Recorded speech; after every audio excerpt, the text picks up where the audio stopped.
Bonjour à toutes et tous. On laisse quelques secondes aux participants le temps de se connecter. On va très vite commencer puisque le programme du webinaire est assez riche.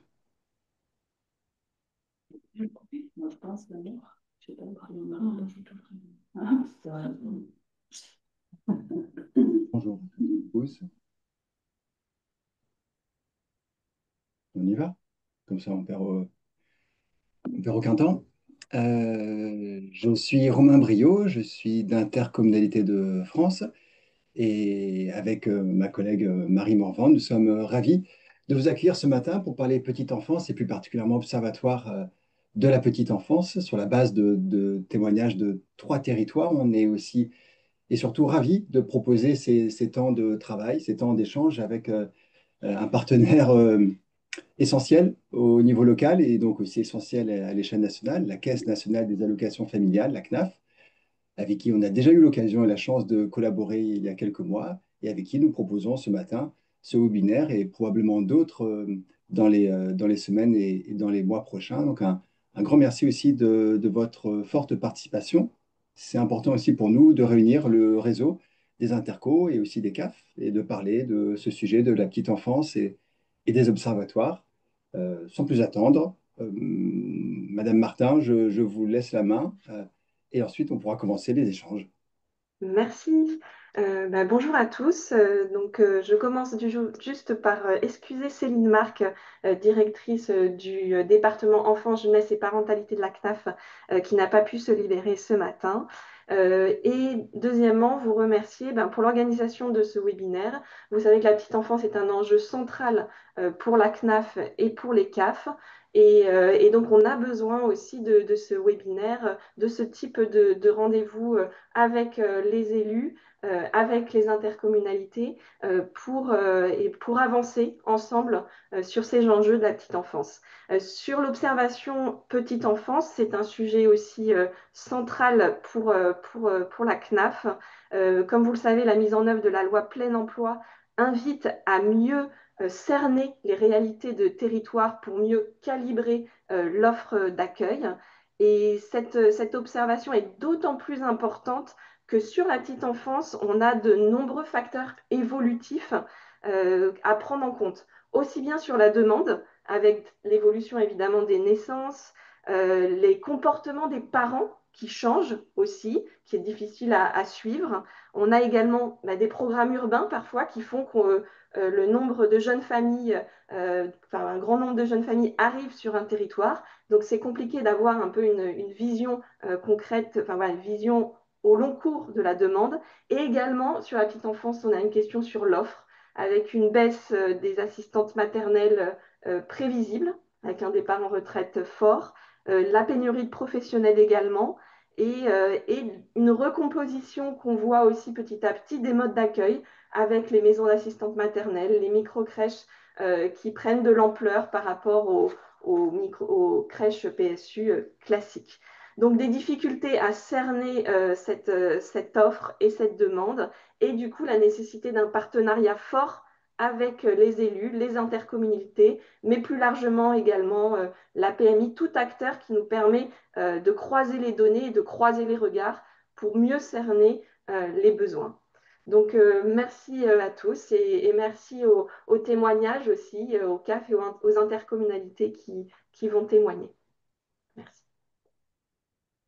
Merci beaucoup. Et ce matin, pour témoigner plus particulièrement des dynamiques en cours ou déjà installées depuis plusieurs années d'observatoire sur la petite enfance, nous vous proposons à chaque fois en binôme les retours d'expérience du Grand Chalon et de la CAF du 71, de la communauté d'agglomération d'Épinal et de la CAF du 88. Et pour commencer ce premier tour de table, la communauté de communes de la Cortaise et la CAF du 64. À la fin de la première partie de présentation, on ouvrira un temps de questions-réponses et d'échanges avec la salle. Bon, mais on démarre alors. Moi, je Oui. suis Véronique Othès-Poulet, je suis DGA à la communauté de communes de La Cortès. Je suis en charge du pôle animation du territoire qui s'occupe d'un certain nombre de services à la population, dont la petite enfance. Je laisse peut-être mes collègues se présenter avant de démarrer nos propos. Bonjour, Sylvie Andrès, je suis responsable du service enfance et enseignement à la communauté de communes de La Cortès. Et bonjour à tout le monde, je suis Delphine Laurent, je suis responsable du partenariat à la Caisse d'allocation familiale des Pyrénées-Atlantiques. Donc, je reprends la parole pour vous expliquer un petit peu la genèse de la création de l'Observatoire de la petite enfance sur notre territoire. Merci de nous avoir invités. Alors, nous, on est une communauté de communes, hein, on n'est pas une communauté d'agglo. Donc, deux mots pour situer la communauté commune de La Cortès. Déjà, géographiquement, on est proche de Pau, on est entre Pau et Bayonne. On a un caractère plutôt rural et industriel, puisqu'on regroupe une 60 communes qui, pour la majorité d'entre elles, sont des villages. 60 communes, 52 000 habitants, 20 000 emplois, dont 8 000 emplois qui sont issus du bassin industriel chimique qui a été constitué autour de Lac et du gisement de Lac il y a déjà un certain temps.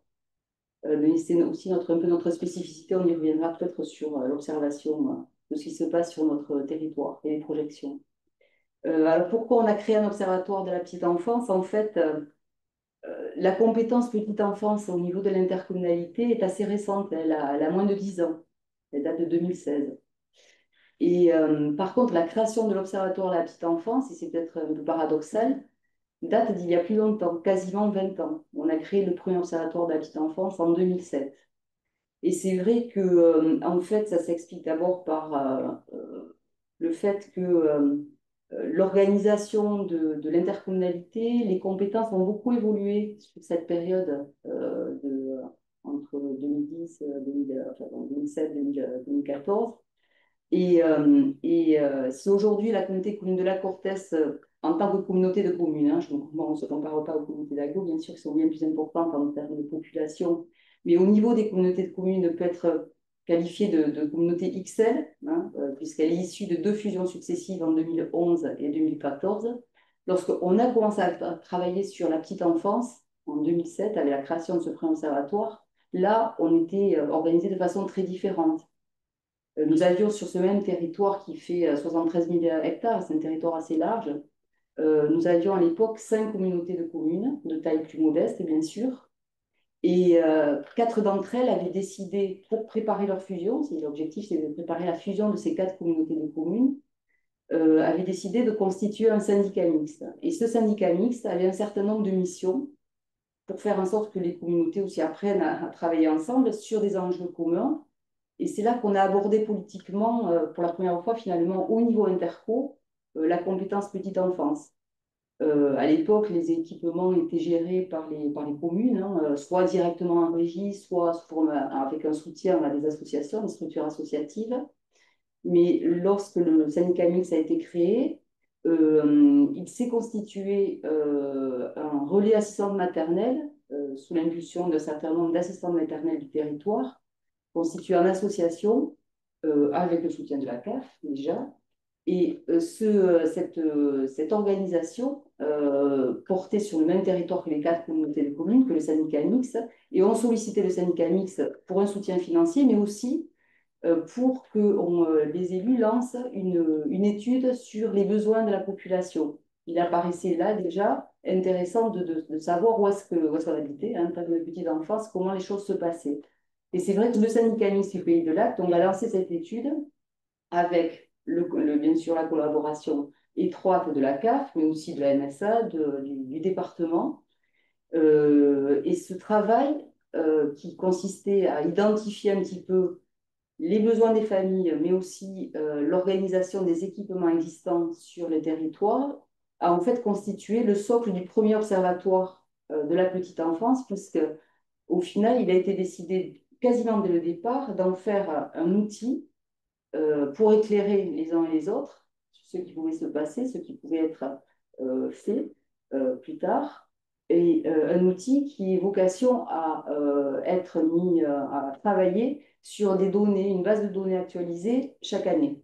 Et on a vraiment lancé la démarche à cette époque-là. Et on l'a continué et on a concrètement accompagné également à l'époque donc, une des 4 communautés qui voulait se lancer dans la création d'une crèche, mais il n'y en avait pas sur son territoire. Sylvie, tu étais directrice à l'époque de la communauté commune de la Gore. Donc, l'Observatoire de la petite enfance, ce travail qu'on a mis en place, cette récupération, cette analyse de données qu'on n'avait jamais faite, cette illustration des services petite enfance sur notre territoire, a vraiment été travaillée de façon plus précise pour accompagner déjà la création de la première de cette crèche. Je crois que c'était un travail qui a été partenariat qui a été intéressant. Et cela s'est poursuivi chaque année finalement depuis cette époque. La compétence, donc encore une fois, étant prise réellement au niveau de l'intercommunalité bien plus tard, donc en 2016. Mais on a pu chaque année ainsi finalement travailler avec des communes qui avaient des projets, soit de modernisation de crèches, soit on a travaillé également à un moment donné sur la création d'un premier lieu accueil enfants-parents, je crois que c'était en 2009, il me semble. Donc c'est vraiment à la fois un outil et un lieu également de rencontre de tous les acteurs, de tous les partenaires, qui nous a vraiment permis voilà, d'avoir une vision partagée des services petite enfance et des besoins aussi des familles. Et chaque année, donc, on réunit la vice-présidente Nadia Ramontin, qui est déléguée à la petite enfance, qui ne pouvait pas être là aujourd'hui, mais en tout cas, réunit chaque année l'ensemble des acteurs avec la CAF et avec les partenaires et avec bien sûr toutes les structures qui, au fil des années, se sont développées sur ce territoire-là. Donc voilà, en quelques mots, la genèse de la création du premier observatoire de la petite enfance. Alors, de façon plus opérationnelle, Sylvie, bien sûr, va me compléter, mais je ne sais pas si c'est la cas. Enfin, bon, voilà. Du coup, comme Véronique l'a dit, effectivement, c'est l'observatoire qui a permis de renforcer le partenariat local. Et ça, c'est très important. Sur le territoire, nous avions effectivement des crèches associatives aussi, et pas qu'intercommunales ou communales. Et donc, cet outil a permis le renforcement du partenariat local. Donc, on l'a bien compris, l'observatoire permet un recueil des données, certes, mais aussi un renfort du partenariat local. Et j'irai même jusqu'à la présentation de l'observatoire qui permet de faire émerger des axes de travail et des projets du coup. C'est ainsi que est né aussi un LAEP labellisé, c'est ainsi que a été créé le guichet unique petite enfance, que l'on appelait guichet accueil petite enfance. Euh, et vraiment, tout se fait avec tous les partenaires du territoire et la CAF, la PMI. Vous voyez, même on est les trois, c'est pas anodin. On a l'habitude effectivement de travailler ensemble. Pour alimenter l'observatoire, on se sert des rapports d'activité de chaque structure, qu'elle soit intercommunale ou associative et bientôt privée. On se sert donc de ces rapports pour alimenter l'observatoire. Et ces rapports ont la même forme aussi, ce qui facilite aussi l'analyse et le travail de la CAF pour échanger aussi sur cet observatoire qui va être aussi alimenté par le guichet unique. Donc, plusieurs sources nous permettent d'enrichir ce document. Je voulais juste rajouter que la réflexion a été engagée en 2024-2025 pour de nouveau faire évoluer la forme de l'observatoire et intégrer des indicateurs de qualité d'accueil. C'est très important et voilà, je me tiendrai à la disposition de tous si vous avez besoin aussi d'avoir un exemple de cet observatoire. Nous le présenterons le 7 octobre, donc on y travaille encore. Et c'est vrai que d'intégrer ces indicateurs de qualité a fait évoluer cet observatoire puisqu'il est axé sur le qualitatif et il met en valeur tout le travail des structures.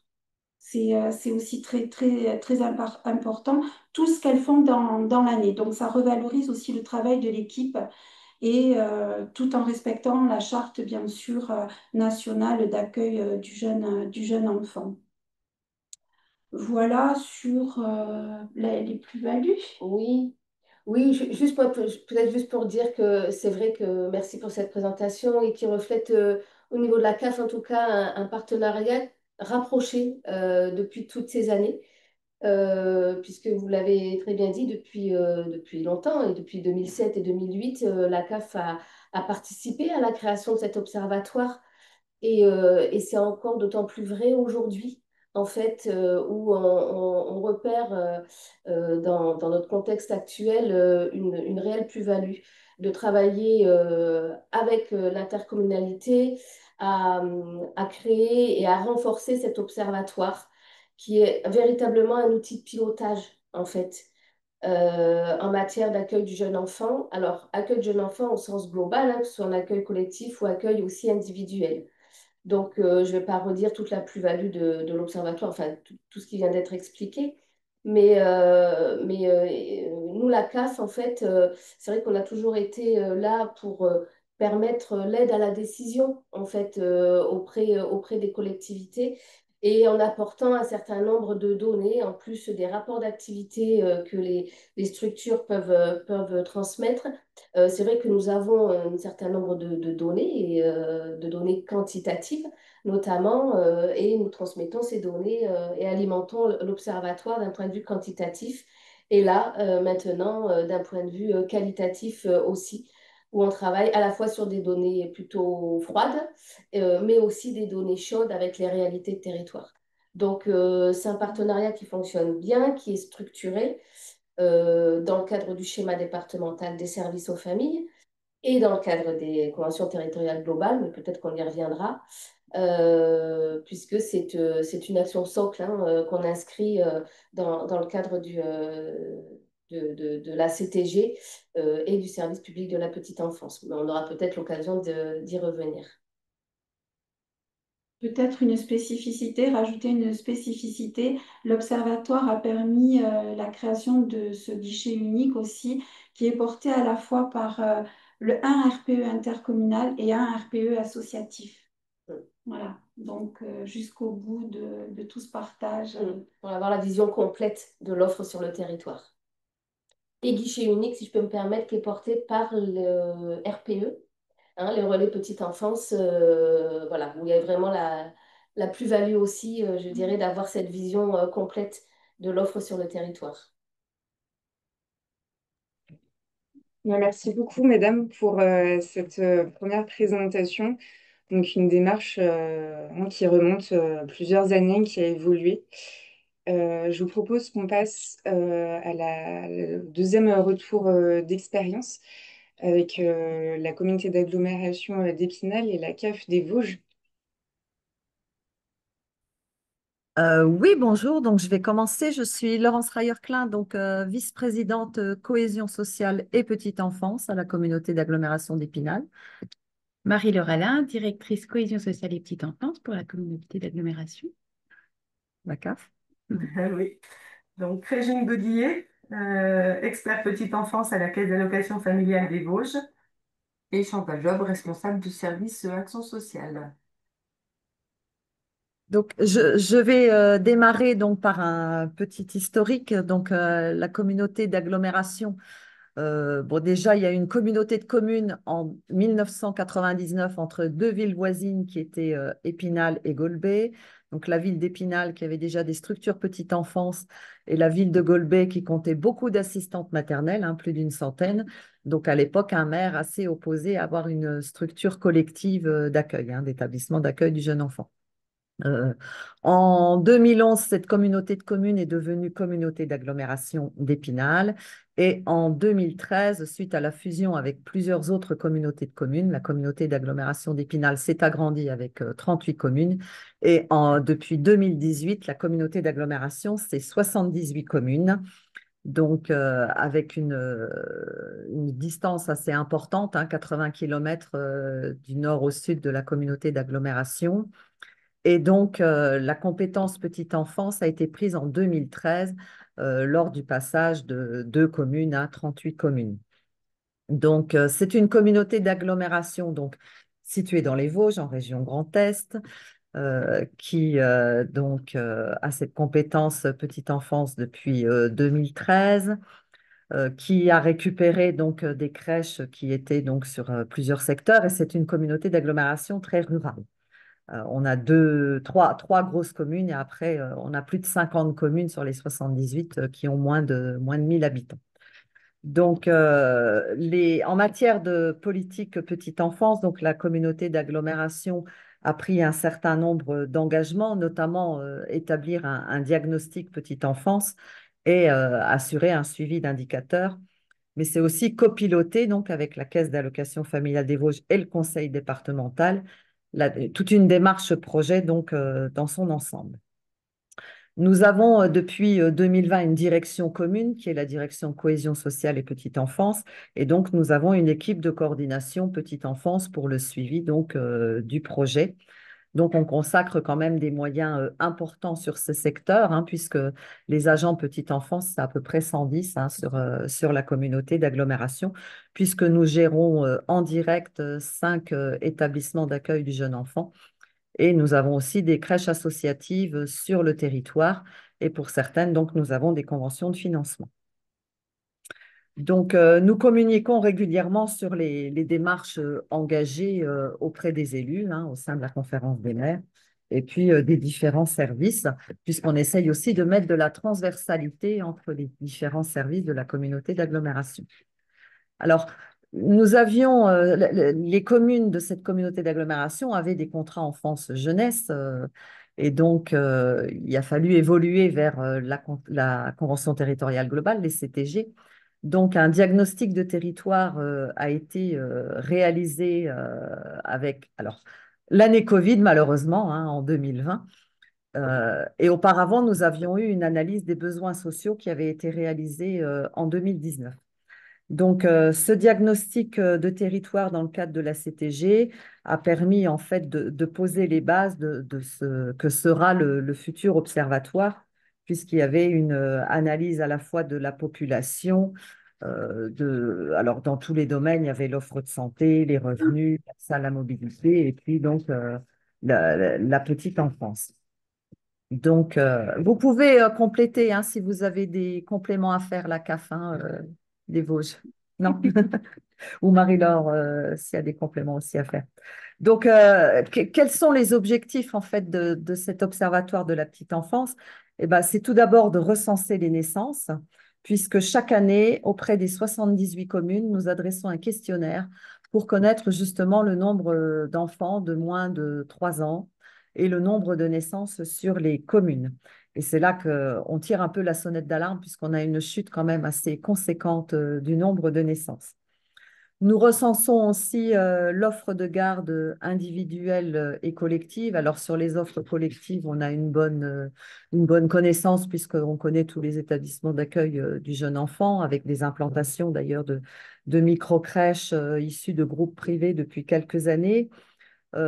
Sur les assistantes maternelles, ben, il y a les données effectivement de la caisse d'allocation familiale et on s'aperçoit qu'il y a quand même un gap assez important entre le nombre d'assistantes maternelles qui sont inscrites sur les listes et celles qui accueillent réellement des enfants.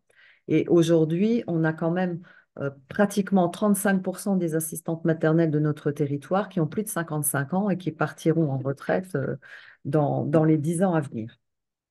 Nous recensons également les besoins des familles et puis on analyse aussi les recours des parents au mode de garde puisqu'on s'aperçoit qu'aujourd'hui, il y a une tendance à des modes de garde, alors une préférence pour un mode de garde collectif hein, par rapport à avant où on était plus sur de l'individuel, même si aujourd'hui le plus gros de l'accueil se fait toujours par des assistantes maternelles en MAM ou en individuel. Et puis, de plus en plus de temps partiel et de moins en moins de temps plein sur le mode de garde. Alors, soit pour des contraintes personnelles ou des contraintes financières.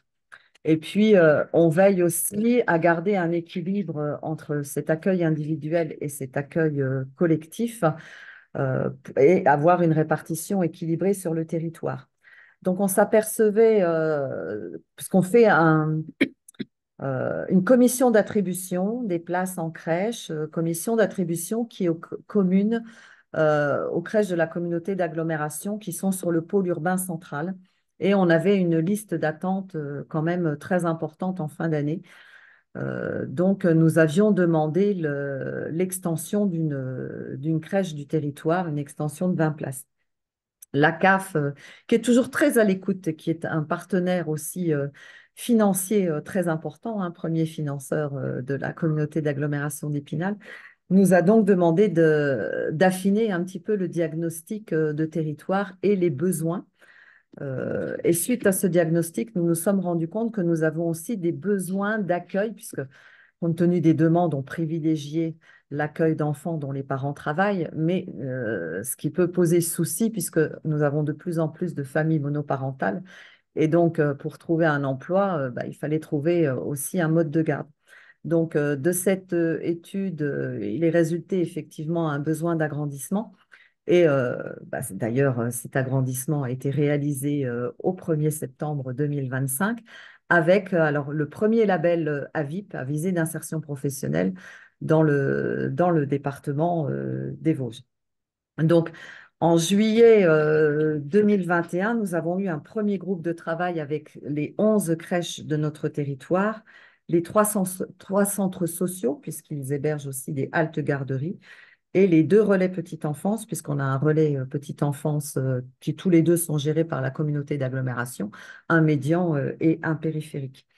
Et donc, nous avons créé une fiche de recueil de données lorsque nous avions un contact avec les familles qui cherchaient un mode de garde pour pouvoir affiner les besoins. Et donc, ce tableau de recueil des données a été présenté aux différentes structures d'accueil du jeune enfant, et ce qui nous a permis de créer un support commun à toutes les crèches. Et chaque année, nous demandons à chaque crèche qu'elle soit gérée par la communauté d'agglomération ou par une structure associative, un rapport d'activité commun pour que nous puissions avoir des éléments identiques pour pouvoir établir les diagnostics. Et notre observatoire de la petite enfance, eh ben, il a été créé en septembre 2022 et qui nous permet effectivement, alors on en reviendra en deuxième partie, de se réunir très régulièrement avec les partenaires départements et CAF dans le cadre de cellules de veille pour affiner les besoins et donner un avis après sur l'implantation aussi de micro-crèches éventuellement privées. Mesdames, si vous voulez compléter. La CAF peut-être, si... Voilà, Il faudrait... Voilà. trouver le micro, le temps de trouver le micro. Donc, bonjour. Oui, c'est vrai que la collaboration avec la Com d'Aglo d'Épinal, elle remonte à très longtemps. L'observatoire, dire aussi que les observatoires petite enfance ont été inscrits au schéma départemental des services aux familles et ensuite dans toutes les CTG du département. Alors, on a la chance d'avoir un département entièrement couvert par des conventions territoriales globales et un département entièrement couvert aussi par les relais petite enfance et tout est porté par les EPCI. Un partenaire aussi avec lequel on travaille continuellement, c'est le conseil départemental qui vient alimenter aussi ces observatoires, surtout sur la question de l'accueil individuel parce que, comme l'a dit Madame Rayer-Klein, et comme on est tout le temps en train d'essayer de trouver des équilibres avec des nouvelles aussi manières de travailler. On sait aussi que l'innovation, elle vient du terrain, donc on s'appuie aussi beaucoup, beaucoup sur ce qui est fait dans les territoires pour penser et aller vers un accueil qui correspond mieux aux besoins des familles de demain. Et l'observatoire, c'est vraiment aussi tout le temps la croisée de données froides, comme vous l'avez dit pour dans les Pyrénées-Atlantiques, la données froides. On a des instruments, nous, CAF, on a Image, un instrument de mesure de l'accueil du jeune enfant. On a les données Filoué qui vont commencer à nous permettre à affiner nos diagnostics sur l'accueil des enfants en structure collective. Filoué, c'est le recueil des données des enfants qui sont gardés dans les crèches collectives PSU.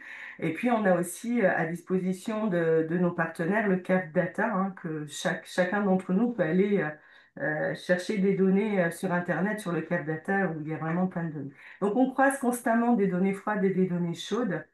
Euh, et puis, on s'appuie aussi beaucoup sur l'observation des RPE. Les RPE, on a aussi la chance d'avoir des RPE gérés par tous les EPCI du département. Donc, là aussi, les animatrices RPE sont vraiment, nous apportent des données, elles nous disent quels sont les besoins des familles, elles accompagnent et elles reviennent aussi avec des données dans le cadre de l'observatoire. Mais vraiment, on a une déclinaison, hein, comme pour vous, Pyrénées-Atlantiques, SDSF, CTG, et après partage ensemble pour vraiment répondre aux besoins des familles. On peut ajouter au niveau des conventions territoriales globales. Alors, comme le disait Madame Rayer-Klein, la Comdaglo d'Épinal, c'est vraiment un gros secteur, donc ce qu'on appelle le sillon lorrain, donc 80 km qui traverse tout le département. Donc, vous vous doutez, avec des disparités ou des spécificités sur ce territoire qui sont différentes. Donc, ont été évoquées effectivement Épinal, on va dire couronne qui concentre une grosse partie de la population. Et ce qu'on a pu mettre en place avec les conventions territoriales globales aussi, c'est on a travaillé par bassin de vie, en fait, hein. Pour le coup, euh, c'était un moyen aussi d'affiner les besoins spécifiques sur ces parties du grand territoire qui est la Comdaglo. Et puis, ce qui a aussi permis, alors, Marie-Laure, qui est présente aux côtés de Mme Marie-Laure Klein, est effectivement très investie aussi dans la partie petite enfance, mais aussi dans les CTG. On a des chargés de coopération qui font l'interface, on va dire, en tout cas, c'est un interlocuteur privilégié entre la CAF, les élus et puis les services. Et bah, sur ce territoire, je dirais une dynamique particulière forte avec donc Marie-Laure et la chargée de coopération qui fait vraiment du lien et qui nous permet aussi ben oui, de centraliser, de repérer mieux les besoins spécifiques du territoire qui ne sont pas du tout les mêmes sur les différents secteurs, on va dire. Et puis, bah, insister aussi, ça a été dit, hein, mais sur cette donnée démographique, évolution qui n'est pas très favorable en termes de taux de natalité, qui parfois donne des résultats, cette analyse, cet observatoire donne des résultats un peu étonnants où on se dit, bah, effectivement, ça fait pas mal d'années où on se dit, bah, il va y avoir une tension avec ces assistantes maternelles qui partent en retraite dans les années, alors, qui commencent, là, ça y est, maintenant, on est dedans, ça fait longtemps qu'on en parle et qu'on se dit, on va être confronté à cette question. Mais sur certains territoires, ben, la baisse de natalité et le départ en retraite des assistantes maternelles, ben, finalement, des fois, ça se compense. Donc, il y a un vrai enjeu à être très précis sur les besoins du territoire, parce que l'idée, c'est ben, souvent maintenir quand même des services qui fonctionnent et qui fonctionnent bien, avant d'aller le développer à tout va sur des secteurs où ben, il y a peut-être un besoin repéré là, mais la courbe montre que, il faut essayer de travailler, enfin, la coopération territoriale, elle est vraiment importante parce que ben, l'idée, c'est bien d'être aussi sur une perspective à moyen terme, au moins à moyen terme. Voilà. Juste du coup, pour compléter vos propos, mesdames, déjà pour affirmer cette excellente coopération qu'on a avec le conseil départemental et la CAF, qui nous permet de mener des projets vraiment intéressants et structurés.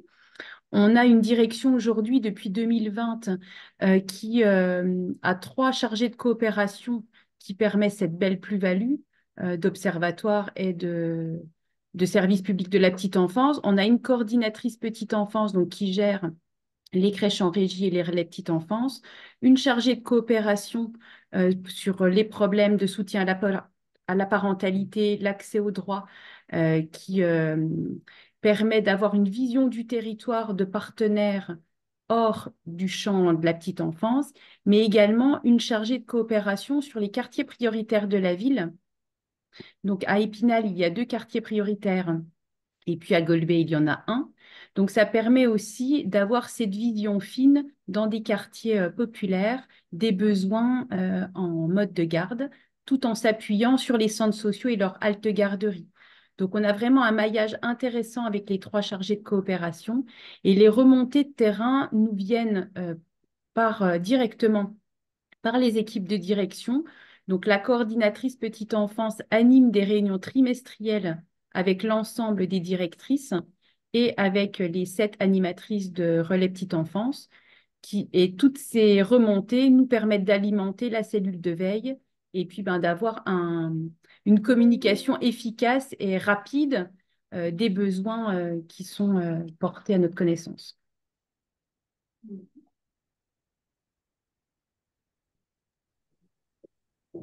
Voilà Merci pour moi, je beaucoup pense. pour ouais, ce retour très riche aussi. Pour terminer ce premier tour de présentation historique, étape de construction des démarches, je propose qu'on termine avec le retour d'expérience du Grand Chalon et de la cave de Saône-et-Loire avant d'ouvrir un temps d'échange et questions-réponses avec la salle.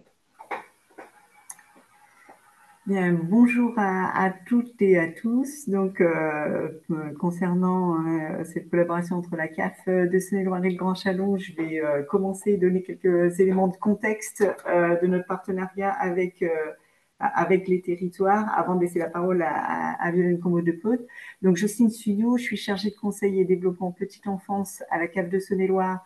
J'ai pris ce poste à la fin de l'année dernière. Avant, j'étais chargée de conseil et développement territorial sur le Grand Chalon. Donc, je connais bien cette collectivité. Sur des éléments de contexte, comment s'est construit l'idée d'un observatoire petite enfance qu'on est en train de construire. Eh bien, il y a des éléments qui ont favorisé en fait les idées d'observatoire. Déjà, la posture de proximité territoriale qu'a la CAF avec les partenaires, les chargés de conseil et développement maillent le territoire. Leurs bureaux sont positionnés sur tout le département de Saône-et-Loire. Et donc, depuis je dirais, une dizaine d'années, on a une culture d'échange de données avec les partenaires. Les chargés de conseil et développement, depuis des années, alimentent les évaluations, les diagnostics des services qui sont financés par la CAF. Et par exemple, bien sûr, on communique des données, mais aussi, bien sûr, sur le volet qualitatif, dans le cadre de renouvellement d'agréments de relais petite enfance, dans le cadre d'un renouvellement de projet de lieu d'accueil enfants-parents, enfin, toutes ces structures qui ont été d'ailleurs déjà citées. On va dire que cette culture d'échange de données s'est structurée avec l'arrivée des CTG. On a commencé à construire on va dire des socles d'indicateurs pour que tous nos partenaires puissent bénéficier des mêmes données. Il y avait un souci aussi d'équité entre toutes nos collectivités. Donc, on a construit un socle d'indicateurs qu'on mobilise à tous nos renouvellements de CTG. Et aussi, on a travaillé sur la présentation de ces indicateurs pour que ce soit des présentations plus parlantes, plus pertinentes, plus lisibles. On a donc travaillé sur, par exemple, on présente davantage sous forme de courbes, sous forme de diagrammes, etc. On a aussi un autre élément qui a favorisé ces idées d'observatoire affiné SPPE, c'est le fait que notre comité départemental des services aux familles a vraiment la volonté de laisser la place à l'expression des besoins des collectivités qui sont représentées au comité départemental et avec le souhait, dans la mesure du possible, que les besoins soient traduits dans le plan d'action du SDSF, donc du schéma départemental des services aux familles du département de Saône-et-Loire. Donc, par exemple, hein, on le verra peut-être dans la deuxième partie, mais l'action de construire un observatoire affiné sur le public et la politique SPPE et intégré dans le plan d'action du schéma départemental des services aux familles.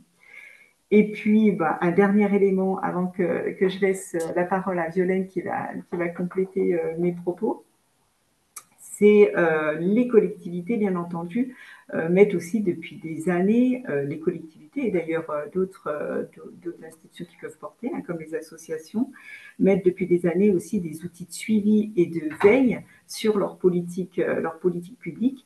Et donc, c'est le cas du Grand Chalon, qui, par exemple, organise des réunions trimestrielles CAF, PMI, Grand Chalon.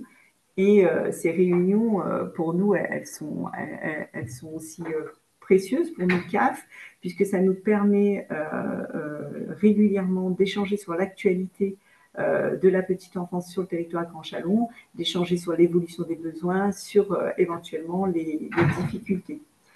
Voilà, donc je ne vais pas aller plus loin dans les éléments de contexte, je vais laisser Violaine compléter. Bonjour, donc je suis Violaine Comodéplo, la directrice petite enfance du Grand Chalon, et je suis avec Fabienne Saint-Aroman, qui est vice-présidente à la petite enfance sur l'agglomération. Bonjour. Voilà, donc je suis enrhumée, j'espère que vous m'entendez bien. Alors, pour vous présenter peut-être très rapidement le Grand Chalon. Donc, le Grand Chalon, c'est une agglomération d'à peu près 110 000 habitants, 51 communes, constituées autour d'une commune-centre qui est la ville de Chalon, qui représente à peu près 40 à 45% de la population.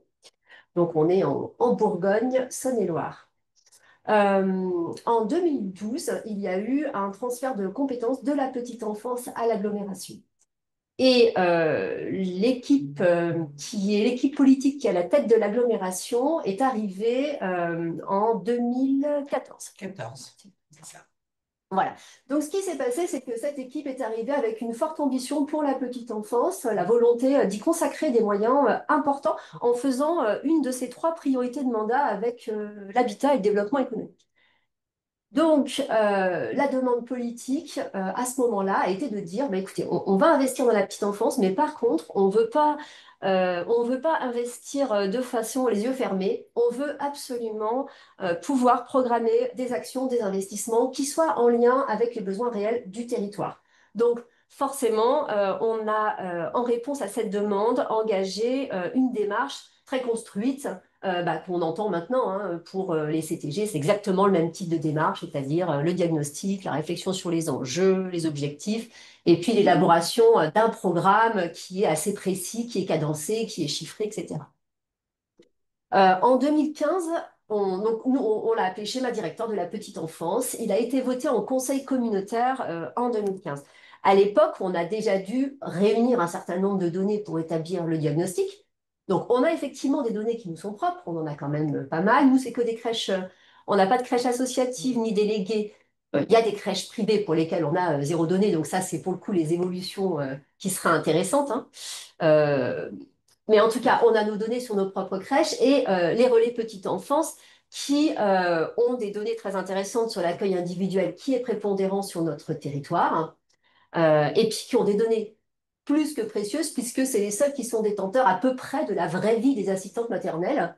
Et autant vous dire que ça réajuste les chiffres de façon assez fine, parce que c'est vrai que ce décalage par rapport à l'accueil individuel rend par exemple quasi inopérant même des chiffres, des indicateurs comme un taux de couverture par exemple. Donc, on avait déjà ces données-là et elles ont été complétées par des données, par exemple, d'autres services du Grand Chalon.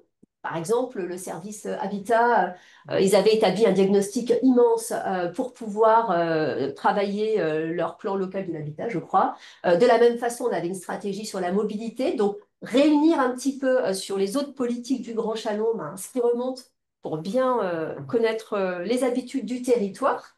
Et puis, bien entendu, un afflux de données important de par ce partenariat bien installé avec la CAF et la PMI. On avait travaillé à l'époque aussi, parce que c'était un schéma sur 10 ans, 2015-2025. On avait travaillé pour avoir une démarche un peu prospective, mais alors, c'était vraiment embryonnaire, avec l'agence d'urbanisme Sud Bourgogne, qui avait l'habitude d'être dans des démarches un peu d'anticipation. Euh, voilà, donc ça, c'était en 2015. On avait travaillé, identifié à la fois des zones de tension, donc on avait ce travail-là qui préfigure les schémas de développement. Et après, c'était vraiment beaucoup ciblé sur les grandes priorités, les actions et le programme d'investissement et de projet sur les 10 ans. Ce programme, il a été révisé lors du renouvellement, les élections, donc les élus ont été reconduits en 2020. 2020, nouveau projet de territoire, nouveaux enjeux. Et puis bon, 5 ans se sont écoulés. C'était donc le moment de reprendre notre diagnostic de façon très approfondie. Et à ce moment-là, il y avait la CTG qui se mettait en place en parallèle. Donc on a vraiment construit un petit peu notre diagnostic ensemble. On s'est enrichi à ce moment-là. Et vraiment, ce diagnostic nous a permis à la fois de déclencher des actions un peu emblématiques. On parle de la baisse des assistantes maternelles. Ben, ça nous a conduit à constater qu'on avait sur notre territoire des leviers qui étaient relativement incertains, des leviers qui étaient peut-être plus visibles, comme le fait par exemple qu'on ait peu de maisons d'assistantes maternelles. Donc on s'est dit, bah, on va créer un incubateur de maisons d'assistantes maternelles parce qu'on voit bien que ces structures, elles conviennent vraiment beaucoup aux parents. Elles sont blindées, elles marchent plutôt bien. Par contre, parfois, elles ferment, elles mettent en difficulté les familles, elles inquiètent aussi parfois les services de PMI pour ça. Donc il y a des freins. Euh, on va créer, on va essayer de trouver en tout cas une idée pour débloquer tout ça parce que c'est peut-être une solution d'avenir. Et je rappelle, ça reste l'offre d'accueil prépondérante sur notre territoire. On a eu aussi, notre diagnostic nous a permis aussi de déplacer un équipement qui était en perte d'attractivité sur un secteur avec des besoins exprimés sur un autre secteur. Donc c'était une crèche passerelle. Donc, on a pu la déménager et maintenant, c'est un établissement qui est très fréquenté et qui remplit le service qu'il doit remplir et au-delà. Ça ne nous a pas empêché d'avoir des échecs, puisque on avait tout un axe autour des familles en insertion sociale et professionnelle. Et on s'était dit, avant de lancer notamment la démarche d'ailleurs de labellisation à VIP, hein, on voulait d'abord pouvoir donner aux élus des indications sur qu'est-ce que ça représentait réellement en termes de nombre de personnes. Donc on a fait toute une étude avec un sociologue cofinancé Grand Chalon département CAF. Et ça aboutit à rien parce qu'en fait, chaque institution a des données qui ne sont pas croisées, donc pour plein de raisons, RGPD et autres. Et du coup, on voit les limites aussi de cette approche. On a des besoins, mais parfois le recueil de données et surtout le croisement, parce que connaître le nombre des familles, des personnes qui sont RSA, c'est intéressant, mais ce qu'on veut surtout savoir, c'est ceux qui sont RSA avec des enfants de moins de 3 ans. Et ça, la donnée est impossible. Elle est détenue de chaque côté par des institutions. Donc, voilà. Euh, et puis juste, à la petite question, la pertinence du niveau interco pour la petite enfance, parce que c'était une question qui était posée. Donc, c'est une pertinence en termes de bassin de vie, de bassin d'emploi. Pour le Grand Chalon, c'était vraiment une évidence sur la petite enfance parce que ça permet de porter une vision prospective, donc partagée avec l'ensemble des élus du territoire et en accord avec les autres enjeux de ce même territoire qui dépassent très largement les frontières communales, comme l'emploi, la mobilité, le logement, l'attractivité, la pauvreté. Donc ça, c'est un premier enjeu. Et le deuxième, et on l'a vu là, enfin en tout cas, on va le voir très, très prochainement avec les avis préalables pour les micro-crèches privées, ça permet aussi de partager des positions qui peuvent être difficiles, comme par exemple de délivrer un avis négatif. Voilà, pour cette première partie. Si ça va.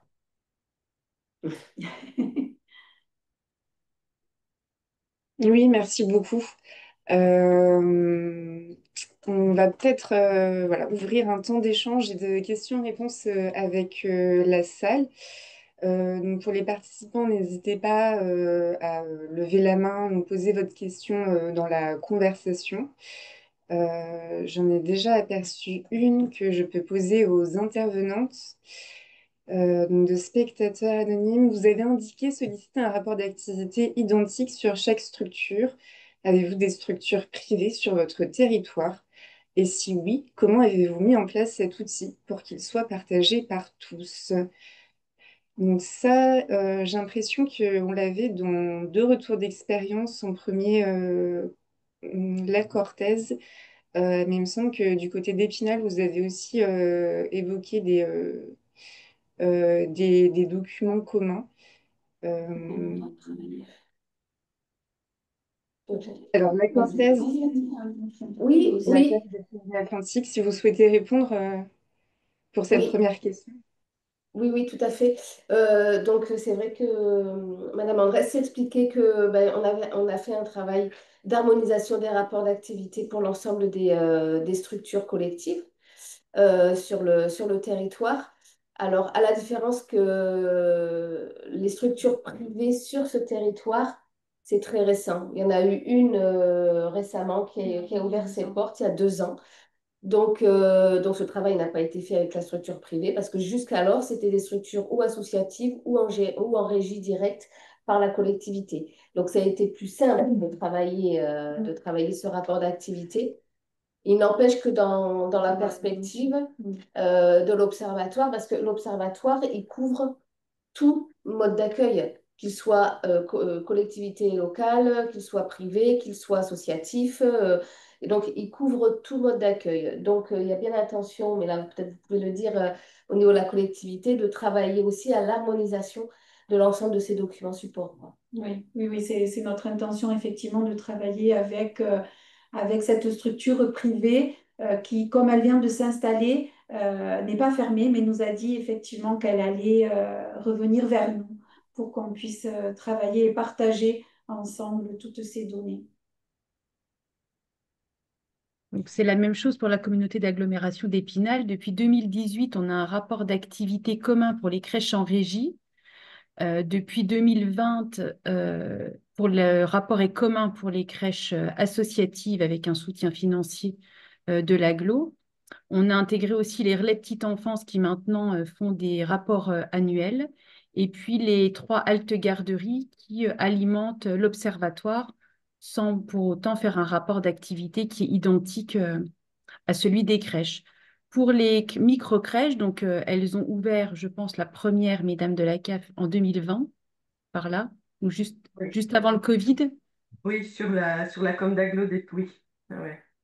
Donc maintenant, il y a Alors, celle de la Châtel première, avant. c'est celle de Châtel en 2012, ouais.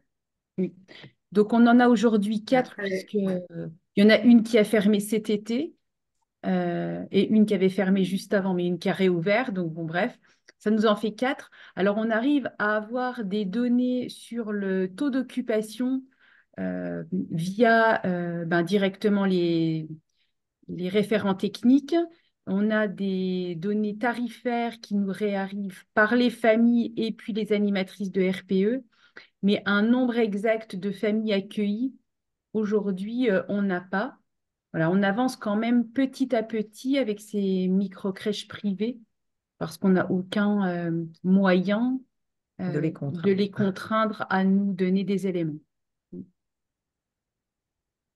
pour autant, je dirais au niveau CAF, hein, l'accompagnement, si, il est demandé pour une micro-crèche privée, il est aussi proposé avec des documents, des outils qui permettent de mesurer la viabilité du service, parce que derrière l'accompagnement, qui soit CAF, conseil départemental et collectivité, on voit bien que il y a quand même un enjeu, toute la connaissance et toute la finesse et les besoins repérés, ils sont quand même plutôt maîtrisés au niveau institutions et collectivités, et que ceux qui se lancent dans de la micro-crèche privée ou qui veulent se passer de l'avis des institutions et de la collectivité, ben, c'est quand même plus aléatoire. En tout cas, la viabilité, on mesure que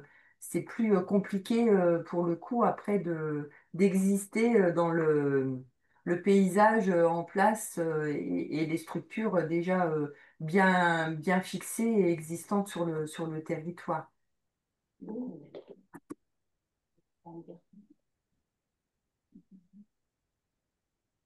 Merci pour ces éléments de réponse. On continue à avoir quelques questions. Il y a une participante, Annabelle Léonard, qui a également levé la main. C'est peut-être pour la question que vous avez mise dans la discussion sur les indicateurs. Mais du coup, je vous ouvre le micro si vous souhaitez poser la question à l'oral.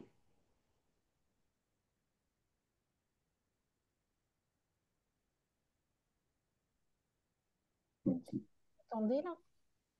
Oui. Oui, d'accord. Oui, bonjour. Oui, je voulais savoir si les intervenants pouvaient peut-être donner quelques exemples sur les indicateurs à la fois quantitatifs et qualitatifs qui avaient été discutés et qui avaient été retenus dans les observatoires, pour avoir quelques exemples sur les débats qu'il y avait eu par rapport à ces indicateurs-là et par rapport aux choix qui avaient été faits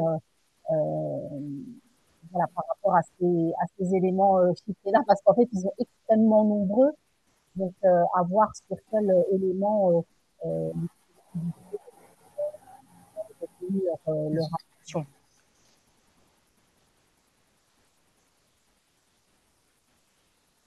Alors effectivement, nous avons identifié plusieurs indicateurs de qualité au niveau de la qualification, du nombre du personnel, de la formation. Donc ça va du pourcentage des professionnels diplômés au taux d'encadrement, aux modalités de remplacement aussi des professionnels, hein, que ce soit le pool ou du personnel volant.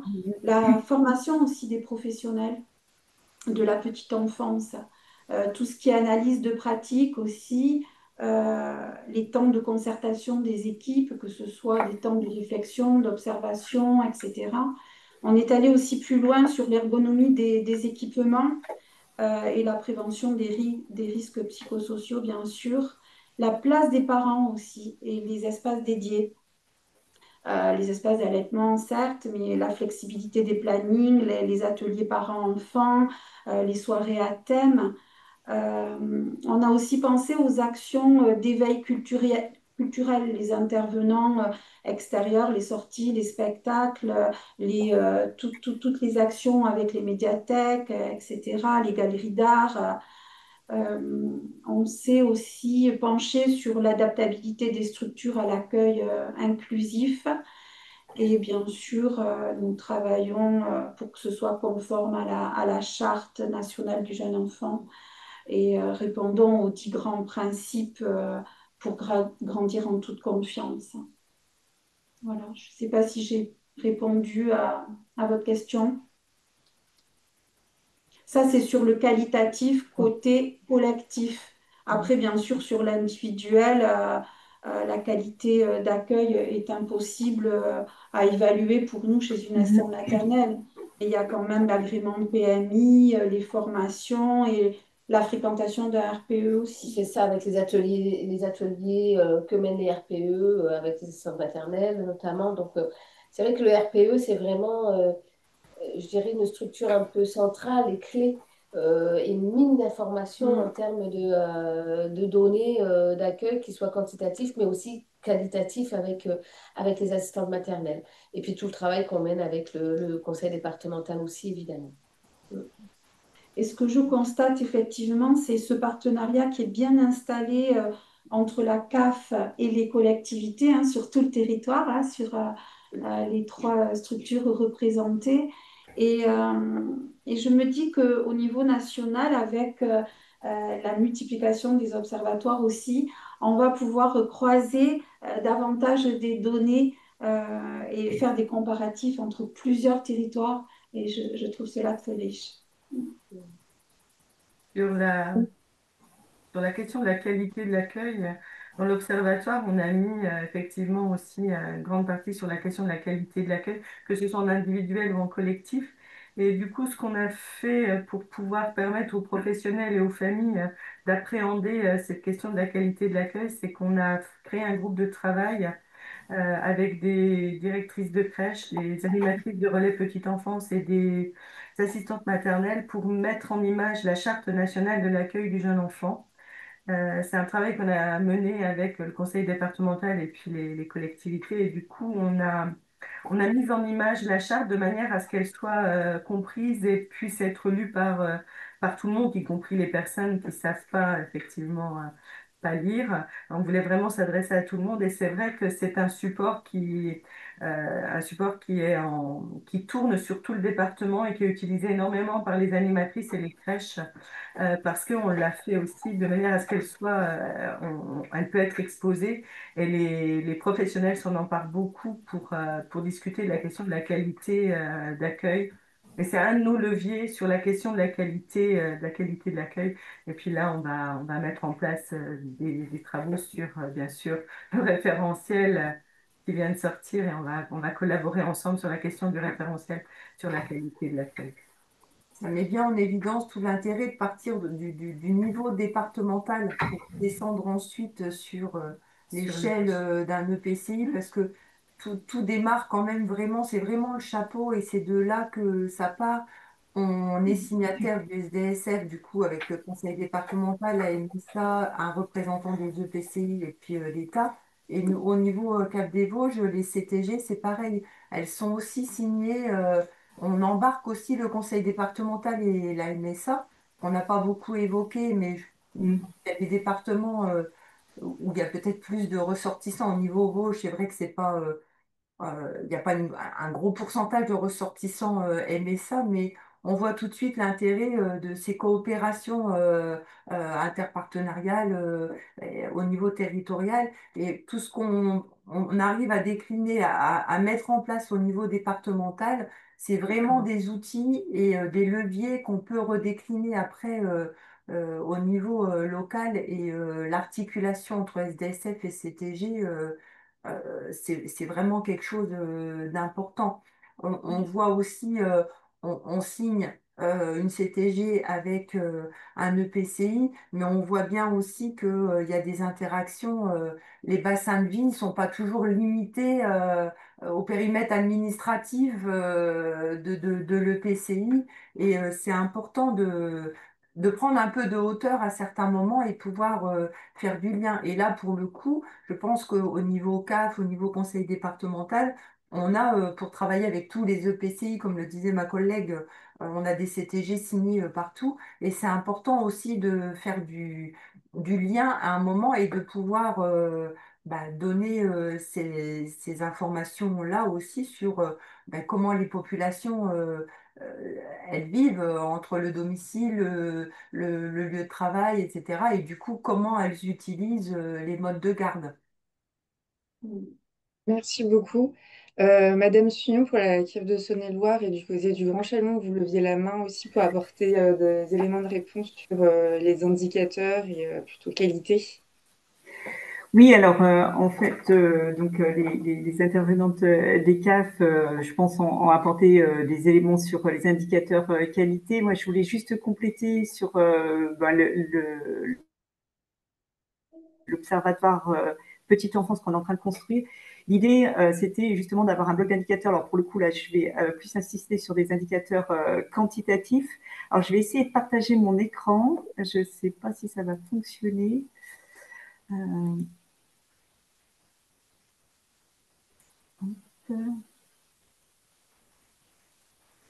Je ne sais pas si vous voyez mon écran. Oui. Oui. Alors, c'est un outil qui est en cours de construction et l'idée, pour compléter ce que disaient les autres intervenantes, c'était de pouvoir mettre à disposition, enfin l'idée c'est de pouvoir mettre à disposition des collectivités, enfin AO, autorités organisatrices, un ensemble d'indicateurs et leur donner une facilité de lisibilité de ces indicateurs, mais aussi de nous, CAF, avec les autres institutions, donc PMI, MSA, Éducation nationale, de déjà regrouper, nous, les indicateurs. Donc là, on est dans le quantitatif, bien sûr, l'idée, c'est de les croiser avec les indicateurs qualitatifs qu'ont les collectivités et tous les autres indicateurs de leur connaissance du territoire. c'était vraiment de pouvoir leur mettre à disposition pour qu'ils n'aient pas à chercher dans toutes les institutions. Donc, juste vraiment très, très rapidement, voilà, on a déterminé une liste d'indicateurs qui est sur voilà, la démographie infantile, la typologie des familles 0-2 ans, parce que l'idée, c'est vraiment de cibler le public petite enfance. L'offre, en fait, des indicateurs sur l'offre existante, sur le fonctionnement aussi de l'offre existante et sur aussi l'existant en termes de structure à la parentalité et sur la manière en fait de présenter ces indicateurs. On se tourne vers la présentation sous forme de radar en prenant vraiment un bloc d'indicateurs encore plus réduit pour permettre de manière visuelle de repérer en fait des éléments saillants du territoire par rapport au département. Voilà, c'était pour donner un aperçu par rapport aux questions sur le type d'indicateur et sur la manière dont on construisait ces observatoires pour répondre aux questions. Voilà, donc il est encore, j'ai vu que dans le fil de discussion que certaines personnes demandent si elles pourraient avoir les documents dont on parle. Nous, étant donné qu'il est encore en cours de construction, on ne pourra pas le mettre à disposition tout de suite, mais bien sûr qu'ensuite, je pense que ça pourrait être diffusé à titre d'exemple, bien entendu. Voilà, j'arrête mon partage. Pour les PA et à titre d'exemple, effectivement, on pourra effectivement diffuser les rapports d'activité et l'observatoire petite enfance de la communauté de communes de la Cortès. Et nous, on peut diffuser l'observatoire départemental est en ligne sur le caf.fr. Tout le monde peut aller découvrir l'observatoire départemental des Vosges, puisqu'on a travaillé sur chaque EPCI à partir de l'observatoire qui avait été développé par la SAE, c'était inscrit dans la SDSF. On a aussi développé aujourd'hui un observatoire départemental où on donne l'ensemble des données à tous les EPCI du département. Et ce document est en ligne. Et, voilà. Et il va de toute façon aussi évoluer, puisque c'est des documents qui sont voués à évoluer en fonction des retours qu'on a dans le schéma et des besoins des élus pour pouvoir mener leur politique petite enfance. Oui, nous aussi, c'est effectivement, parce que ça c'est important, l'idée c'est d'avoir une première version, puis ensuite qu'il évolue en fonction des besoins et des retours de terrain. Parce que ça, c'est vraiment important, cette collaboration avec les partenaires. Merci beaucoup. Le Grand Chalon, la main a été levée encore. Oui, c'était pour compléter sur l'aspect qualité. Pour dire que, donc effectivement, cet observatoire, la CAF est en train de le déployer, c'est super. Et c'est vrai que jusqu'à présent, on fait un petit peu notre sauce dans notre coin. Et ce qui va être vraiment très important pour nous, c'est d'avoir des indicateurs nationaux de référence. Par exemple, comment on se dit qu'on évalue le besoin d'accueil réellement. C'est infiniment contestable en fait. On peut retenir un chiffre ou retenir un autre et puis rendre, là je parle des avis préalables par exemple, un avis préalable sur cette base qui peut tout à fait être contesté par le gestionnaire si la décision ne va pas dans son sens.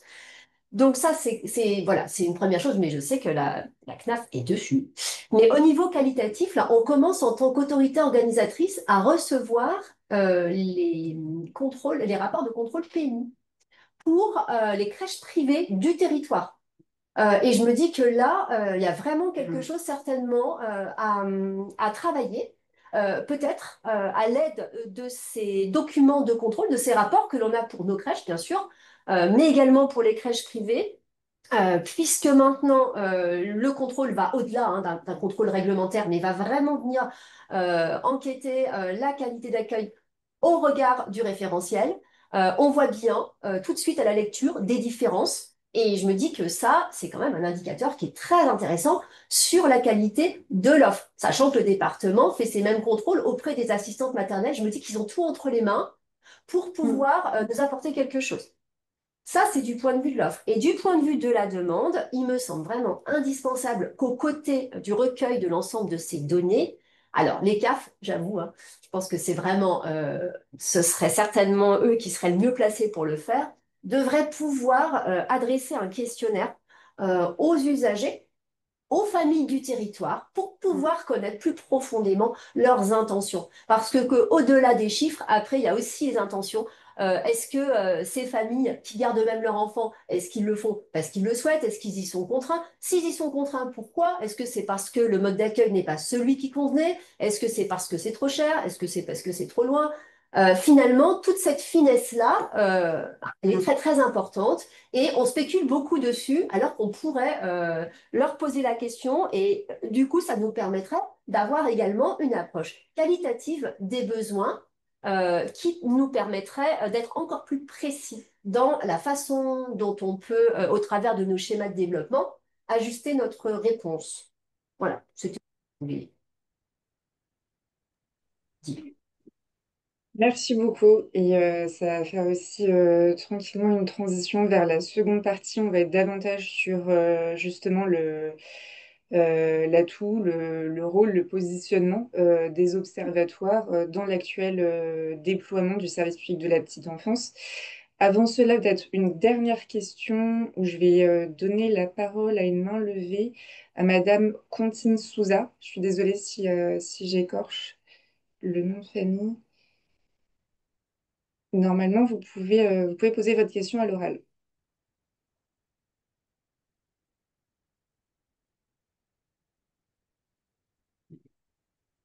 Faut juste allumer votre micro.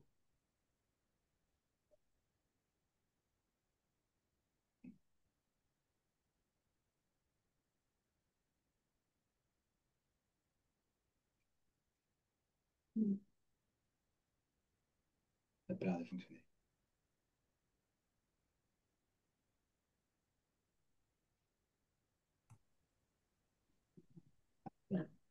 C'est bon? Là, votre micro est ouvert, madame.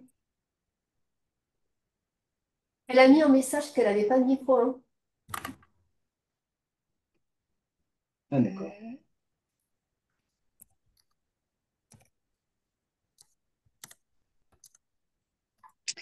Entendu. Bah, écoutez, on pourra peut-être, enfin, peut-être vous pouvez poser votre.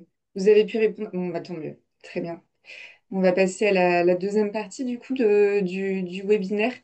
On va se concentrer, comme je disais à l'instant, davantage sur voilà, le perspective de ces démarches qui vous ont été présentées dans l'actualité du SPPE et plus particulièrement pour ce qui concerne l'intercommunalité dans ces nouveaux rôles d'autorité organisatrice de l'accueil du jeune enfant. Et plusieurs intervenantes l'ont déjà évoqué mais l'utilité des observatoires concernant l'avis préalable que maintenant l'autorité organisatrice doit délivrer.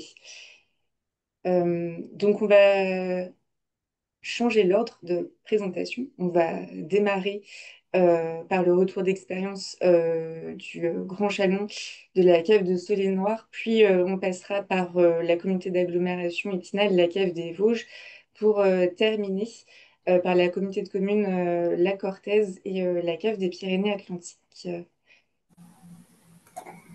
Alors juste, je vais pas être très longue et je vais laisser aussi la parole à Violaine et puis parce que j'ai déjà présenté la perspective.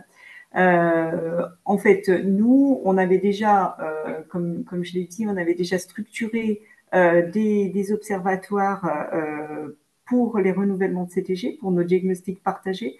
On donnait un certain nombre de données quantitatives, mais aussi des échanges qualitatifs dans des comités de pilotage, des réunions et des bilans des services. Mais le Grand Chalon, dans le cadre de la mise en place du SPPE et notamment de ses avis, s'est tourné vers nous pour nous solliciter en fait pour des données plus fines sur vraiment la politique publique SPPE, notamment sur le public bénéficiaires en fait, hein, sur les petits, sur la petite enfance, et avec aussi le souhait d'intégrer des données aussi plus prospectives, hein. Dans notre département, par exemple, hein, 80% de l'offre d'accueil est portée par les assistantes maternelles, mais on sait, ça a déjà été évoqué, que les assistantes maternelles, certaines ont des agréments, mais en fait n'accueillent pas d'enfants. Donc ces gaps, hein, aussi dans nos données, le Grand Chalon souhaitait quelque chose de plus affiné, et Violaine exprimera pourquoi en fait, hein, et les besoins. Donc nous, la CAF de Saône-et-Loire, on a saisi cette demande, on l'a intégrée dans le cadre du schéma départemental des services aux familles, parce que bien sûr, si le Grand Chalon en avait besoin, eh bien toutes nos autres collectivités en ont également besoin. Et l'idée de cet observatoire SPPE, dont j'ai montré, hein, tout à l'heure quelques, voilà, il est en cours de construction, mais quelques images, c'est vraiment d'avoir un socle d'indicateurs, mais aussi de faciliter, la lecture pour nos collectivités autorités organisatrices, en prenant pas trop d'indicateurs, mais suffisamment, et en les présentant d'une manière lisible pour tous, au maximum. Et l'autre levier de facilitation, c'est de se dire, nous, les institutions, on réunit les indicateurs et ensuite on les met à disposition. Alors notre souhait, ce serait que ce soit que les collectivités autorités organisatrices puissent être en autonomie sur cet outil. Mais là, on se confronte vraiment à des problèmes RGPD, etc. Donc, je ne sais pas si on pourra aller jusque-là. Pour nous, ça aurait été, enfin, pour moi, je trouve que c'est l'idéal parce que ça donne une réactivité, hein, sur cet outil. Mais on a vraiment beaucoup, beaucoup de contraintes. Voilà, donc je laisse la parole à Violaine pour compléter. Ok, je complète. Alors, sachant que, du coup, en répondant aux questions précédentes, j'ai quand même pas mal avancé.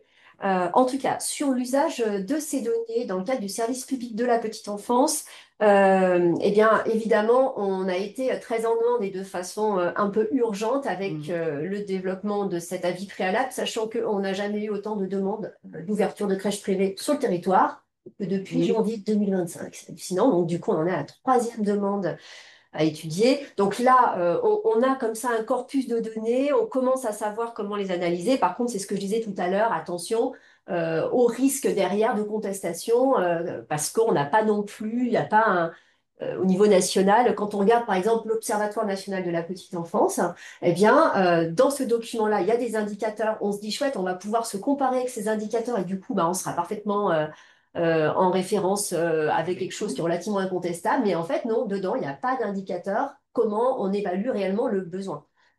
Voilà, donc ça, je l'avais déjà dit, sachant que c'est compliqué effectivement avec les porteurs de projets, ça peut être compliqué aussi avec les maires des communes d'implantation. Donc c'est vraiment, enfin, ça peut vite crisper.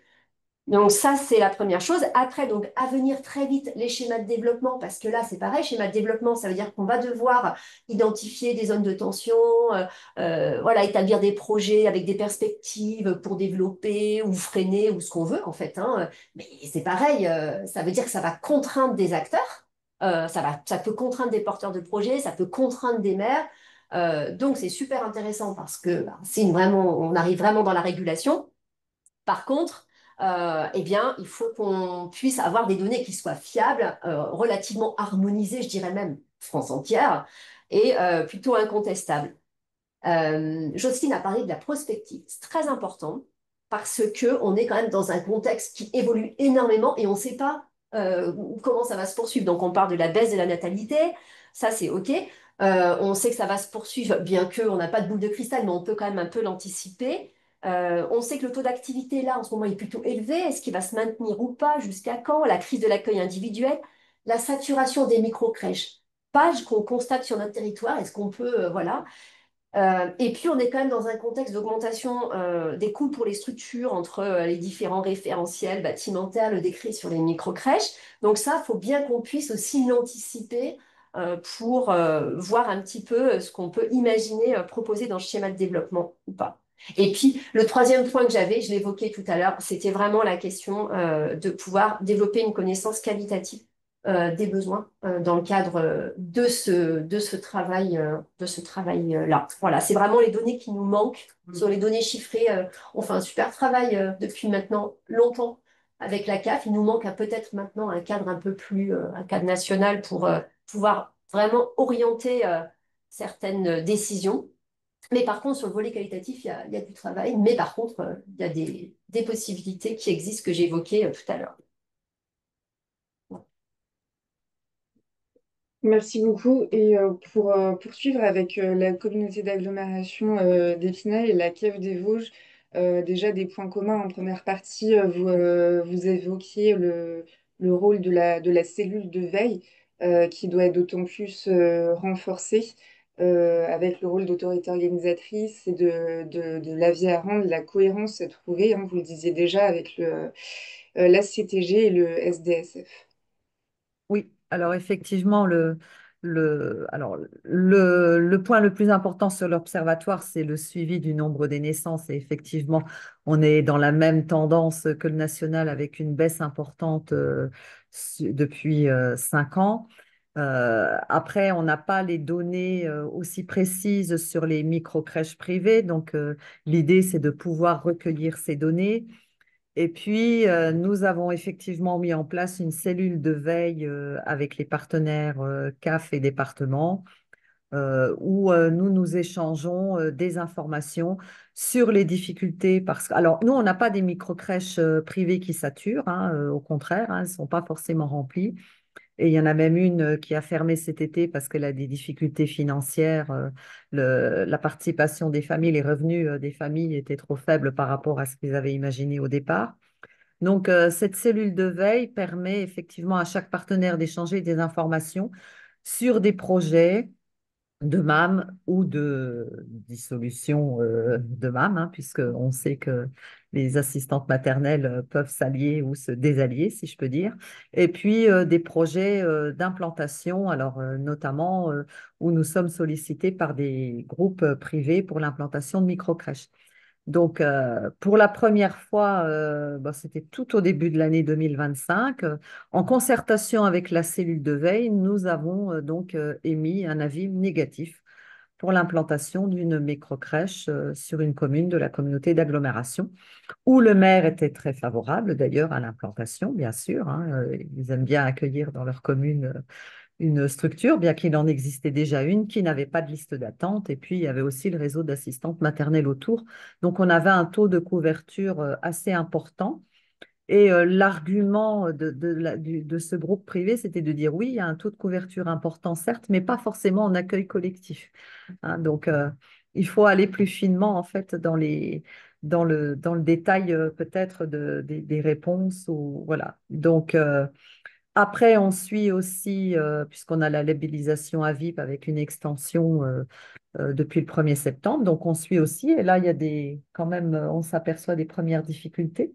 Oui, tout à fait. Alors, c'est une structure de 20 places qui a ouvert en complément de 40 places déjà existantes, avec donc 12 places réservées pour des familles en recherche d'emploi ou en attente de formation, avec un accompagnement renforcé avec les partenaires de l'insertion. Et sur la moitié des places pré-réservées par nos collègues de l'insertion, la moitié des familles, en fait, on a pu avoir de contact. Donc, quand bien même on est en étroite collaboration avec les référentes RSA, avec le département, ça reste quand même difficile de capter ces familles, malgré qu'on sait très bien que le frein principal aujourd'hui pour qu'elles retournent travailler, ça reste le mode de garde. Donc, on en est qu'au début, hein, ça fait que 2 semaines que ces places sont ouvertes. Il faut aussi qu'il y ait une grosse communication encore auprès des familles et des partenaires de l'insertion. Mais on sent bien que voilà, ces familles ne vont pas être captives. Et pour compléter, il y a tout un travail aussi. Il y a un partenaire qu'on n'a pas cité, c'est France Travail. Dans les perspectives qu'on a, et même au niveau SDSF, et ensuite, on voit bien que les coopérations, elles devront encore s'élargir pour permettre vraiment d'affiner les besoins. Et puis, on n'a pas parlé non plus des horaires atypiques un peu, hein. C'est aussi une question importante, notamment sur l'équilibre. Souvent, les assistants maternels qui répondent plutôt à de l'atypie au niveau horaire par rapport à un accueil collectif qui va être sur des tranches un peu plus standards, on va dire. On a aussi des enjeux là-dessus et je pense que nos coopérations, elles peuvent amener à réfléchir et puis à aller aussi sur des modes d'utilisation de locaux ou d'accueil un peu innovants. Et l'innovation, c'est aussi un enjeu, je pense, pour répondre justement à ces besoins vous parliez au niveau du Grand Chalon, de l'anticipation. Je pense que c'est vrai que c'est un peu l'enjeu et ce qui est compliqué, c'est arriver à faire un espèce d'état des lieux de diagnostic sur la situation actuelle. On y arrivera toujours parce que, il y a de la donnée partout. Alors effectivement, on l'a dit, hein, attention comment on la prend, comment on l'interprète et ce qu'on en fait. Mais c'est cette projection et cette anticipation sur les années à venir qui peut être plus compliquée. Donc, plus on arrivera à avoir, à identifier des indicateurs, alors pas trop nombreux, parce que je dirais que des fois le nombre et la quantité permet pas toujours de cibler et d'être euh, efficace ou efficient, mais je pense qu'il y a vraiment des gros enjeux à ce niveau-là et d'approche et d'approche globale avec plusieurs paramètres qui feront qu'on on va prendre, on va en tout cas accompagner les collectivités à prendre les bonnes décisions, puisque bah, c'est quand même vous, collectivités, qui restez les maîtres du jeu sur vos territoires. Pour compléter aussi, ce qu'on fait, c'est du diagnostic. On fait du diagnostic petite enfance. La CNAF est en train de nous équiper, mais on avait déjà des outils de diagnostic, hein, pour mettre à disposition des partenaires des données qui les aident dans leurs décisions, hein. On travaille beaucoup sur des diagnostics d'aide à la décision, en prenant en compte ben, pas que les données, hein, c'est pas que des données simplement chiffrées, mais aussi comment les gens se déplacent, comment les gens travaillent, est-ce qu'il y a des lotissements qui vont se créer, enfin tout un tas de données qui nous permettent aujourd'hui de faire un diagnostic assez précis et qu'on partage après avec les élus. Et puis, il y a, il y a aussi, par rapport à juste la cellule de veille, c'est quelque chose, quand la cellule de veille a été mise en place au niveau de la CA d'Épinal, il y a une convention tripartite qui a été signée, et c'était en amont du SPPE, hein. Et aujourd'hui, bah, on va retravailler ensemble pour voir vers quoi on va, parce que du coup, la cellule de veille va toujours exister, mais va prendre d'autres formes, et on va voir comment on va pouvoir ce qu'on faisait déjà, mais on va retravailler très certainement sur une nouvelle forme, puisque les autorités organisatrices, et c'est ce que la CA d'Épinal est autorité organisatrice de la petite enfance, va être amenée à rendre des avis et qu'on puisse soutenir et qu'on vienne aujourd'hui de manière plus officielle apporter et soutenir les avis des collectivités. Mm. Et Ouais, ça moi, veut je crois dire... qu'il faudra aussi aborder dans l'avenir le modèle économique, hein, puisque Ouais, on sait c'est que ça. Mm. pour les crèches que nous gérons, bah, c'est quand même Mm. un coût important pour la collectivité, mais on a quand même des micro-crèches sur le territoire qui ont eu des difficultés financières, donc, et qui ont été contraintes de fermer. Donc, je crois que c'est aussi quelque chose à aborder dans l'avenir, le modèle Mm. économique des structures. Parce que quand on parle d'observatoire, faut pas oublier, c'est vrai qu'on l'a peut-être moins évoqué, c'est que, il faut vraiment faire une évaluation régulière pour le coup, et ce qui est fait, on en a un peu parlé, par rapport à ce que disait ma collègue, c'est pas se limiter effectivement, il faut on soit sur de la mesure d'impact social. Et là, pour le coup, nous, si on ne le travaille pas avec vous, collectivité, cette mesure-là, on la maîtrise moins, on a vraiment besoin de le travailler ensemble pour le mesurer. Mais ça rejoint ce que vous dites, Madame Rayard. Oui, oui, parce que là, on voit suite à la fermeture c'est quand même la communauté d'agglomération d'Épinal qui est un peu critiquée parce qu'elle n'a pas voulu apporter son soutien financier. Ben oui, oui. On peut quand même, c'est une des structures qui a ouvert sans diagnostic, hein. Ils ont ouvert, c'est vrai que là, il n'y avait pas eu de demande de diagnostic. En général, on a quand même souvent des demandes de diagnostic et d'accompagnement. Et là, ça n'a pas été fait. C'est vrai que, voilà, donc aujourd'hui, on sait que tous les porteurs de projets, systématiquement, on leur dit qu'il faudra un diagnostic. De toute façon, c'est obligatoire. Et que de toute façon, ils vont être accompagnés par les trois entités que sont le conseil départemental pour toute la partie réglementation, la collectivité, puisque c'est elle qui soit va donner un avis, soit va coporter le projet ou porter entièrement le projet, et la CAF dans le cadre de l'accompagnement en ingénierie sociale, et puis éventuellement dans le cadre de l'accompagnement financier pour porter le projet. Merci beaucoup, madame. Peut-être pour terminer, du coup, avec le point de vue, l'analyse de la démarche d'observatoire la plus ancienne dans le panel de ce matin, avec la communauté de communes La Cortaise et la cave des Pyrénées-Atlantiques. On va reprendre sans doute des éléments qui ont été abordés et qui sont fort intéressants, hein. Je repense au modèle économique à revisiter peut-être. C'est vrai qu'il faudrait sans doute le faire dans le cadre d'un contexte budgétaire pour les collectivités, pour d'autres aussi, mais pour les collectivités quand même de plus en plus serré, de plus en plus contraint. Donc ça, ça me paraît effectivement un champ d'investigation important à avoir à terme. Pour ce qui est de l'observatoire, enfin, sur la communauté commune de la Cortaise, encore une fois, on a beaucoup travaillé depuis 10 ans à structurer le service petite enfance, à structurer l'offre en lien avec les besoins tels qu'on pouvait les percevoir et les analyser. Il y a un volet sur lequel il va falloir qu'on travaille aussi, et ce sera sans doute le travail de la prochaine mandature, hein, puisqu'on va quand même changer on va avoir des renouvellements électoraux assez rapidement. C'est tout ce qui concerne la prospective. On est, nous, sur un territoire qui, comme beaucoup de territoires, connaît une croissance démographique atone, stable, hein, depuis une dizaine d'années. Mais on a une perspective en matière de développement économique qui est dynamique, puisqu'on a à horizon 2030 1600 emplois en perspective, en création nouvelle. Et ces emplois-là devraient nous permettre de retrouver un peu d'attractivité et de population nouvelle au niveau de nos territoires. Encore faut-il pouvoir la quantifier, la qualifier, ce qui n'est pas évident.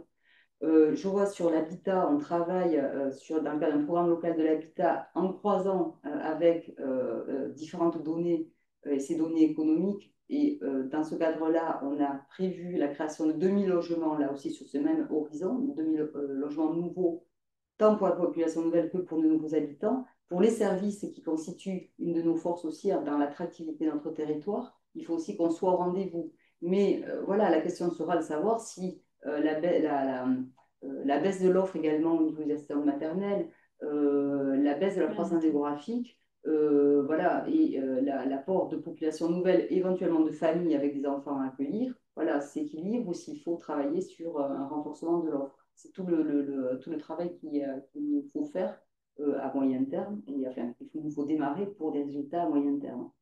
Ça paraît assez intéressant, et avec les difficultés qui ont été évoquées déjà par certains d'entre vous qu'on a bien à l'esprit. La CTG, nous, on va la mettre en place l'an prochain. Donc, même si on est déjà un peu organisé sur l'observation de ce qui se passe, avec la CTG, on va renforcer cette observation et cette transversalité aussi avec d'autres politiques publiques, notamment par rapport à la jeunesse, etc., qui peuvent aussi être favorables à nous faire avoir les meilleurs éclairages possibles pour le suivi de notre politique publique en matière de petite enfance. On est, nous, encore une fois, on est sur un gros bateau quand même à piloter. Il faut qu'on continue à piloter. On a 7 crèches qu'on gère directement, soit enfin, directement ou en soutien financier. Enfin, on a un certain nombre quand même d'équipements qu'on a renforcés ces dernières années. Mais c'est vrai qu'il faut qu'on puisse continuer à travailler, notamment avec ce volet qualitatif que Sylvie a bien exposé tout à l'heure et qui nous paraît primordial pour la réponse la plus appropriée voilà, c'est un sujet qui est d'importance pour l'attractivité d'un territoire et la vie de ses habitants. L'importance aussi de mettre en place une cellule de veille avec la PMI et la CAF pour échanger effectivement sur toutes ces demandes et ces projets de MAM et de micro-crèches. Très, très important. Et c'est vrai que ça consolide aussi l'interconnaissance et la culture partagée sur la petite enfance. Oui.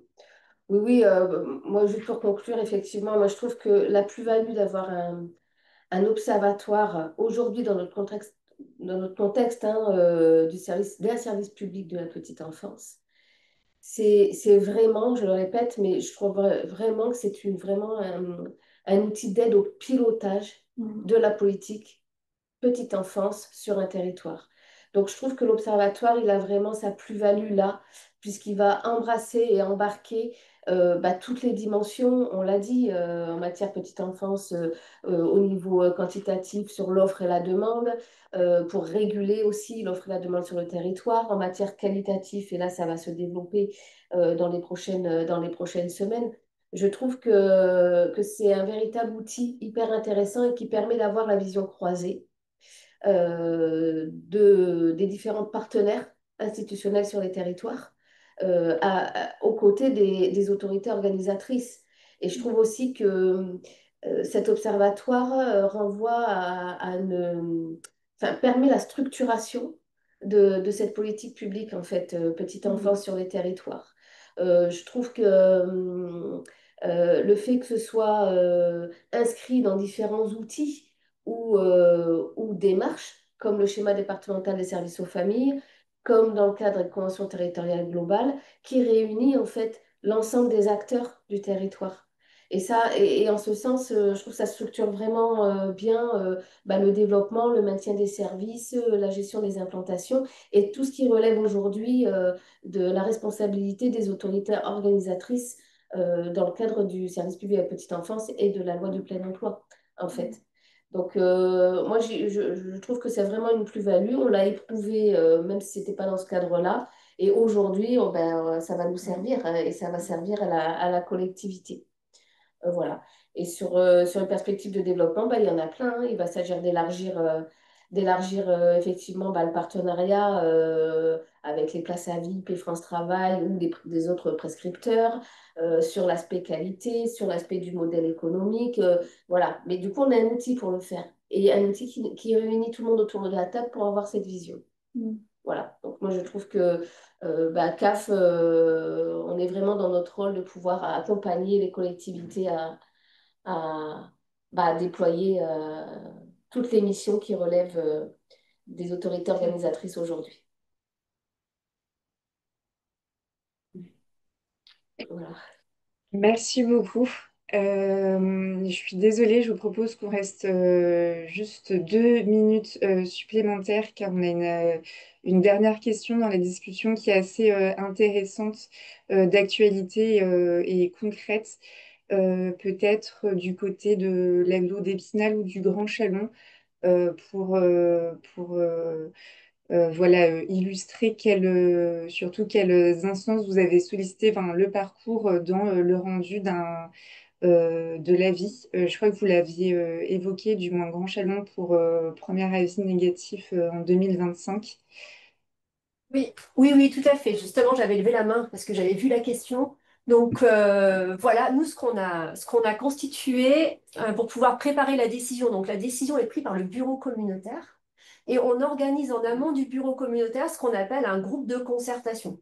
Ce groupe de concertation réunit le maire de la commune d'implantation, les animateurs du relais petite enfance, éventuellement si on a une crèche publique, c'est la responsable de la crèche publique, la vice-présidente à la petite enfance, on a la CAF qui est présente.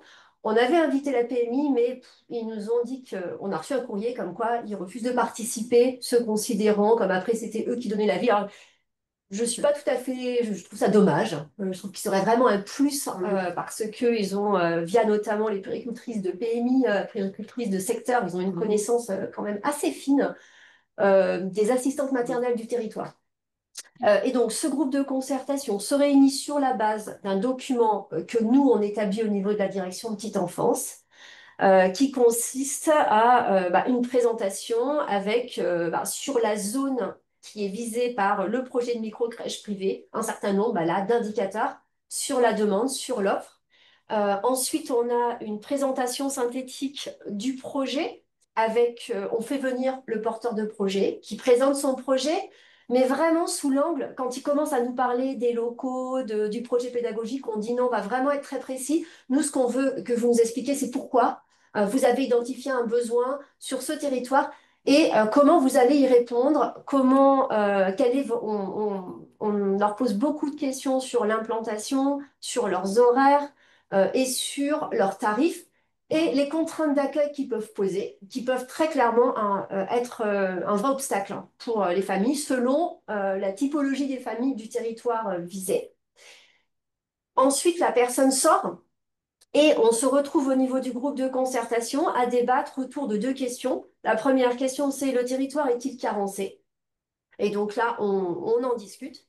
Évidemment, nous, on a produit déjà un certain nombre de pré-analyses, hein, mais on les met en débat. Et après, le projet est-il adapté aux besoins identifiés, besoins spécifiques identifiés sur le territoire?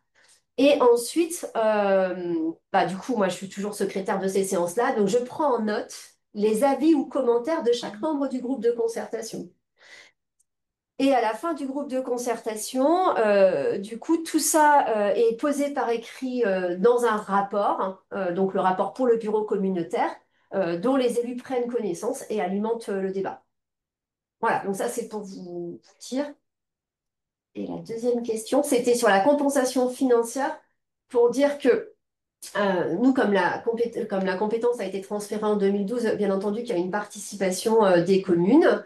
Par contre, la compensation financière pour la mise en œuvre du SPPE qui a été votée et qui est mis en œuvre à partir de cette année est effectivement versée aux communes. Et donc, pour l'instant, nous, au niveau du Grand Chalon, on a juste envoyé un courrier aux communes en leur demandant gentiment de nous redonner la somme qu'ils vont percevoir au titre du SPPE, puisque nous exerçons la compétence. Voilà, ce qui n'est pas forcément des plus simples, vous imaginez, mais bon, on est tous un peu dans la même situation. Voilà. Je ne sais pas si j'ai répondu. Merci Alors, beaucoup. ouais, pour la communauté d'agglomération, rapidement, nous, on a reçu le porteur de projet au sein de la cellule de veille qui nous explique l'intérêt d'implanter la structure sur la commune. Voilà. Une fois que le porteur de projet s'est retiré, on en discute en cellule de veille et on émet, chaque partenaire de cette cellule émet un avis. Après, on en discute hors cellule de veille avec le maire de la commune concernée et puis on fait une petite note d'opportunité au président de la communauté d'agglomération qui remet son avis. Et je trouve la démarche là, qui vient d'être présentée très intéressante, donc J'ai tout pris en note. ça nous fera évoluer. Et l'autre point, c'était... Ah oui, alors sur la participation, enfin sur ce que touchent les communes dans le cadre du service public de la petite enfance, au niveau de la communauté d'agglomération, nous, on va compenser sur les attributions de compensation. Voilà.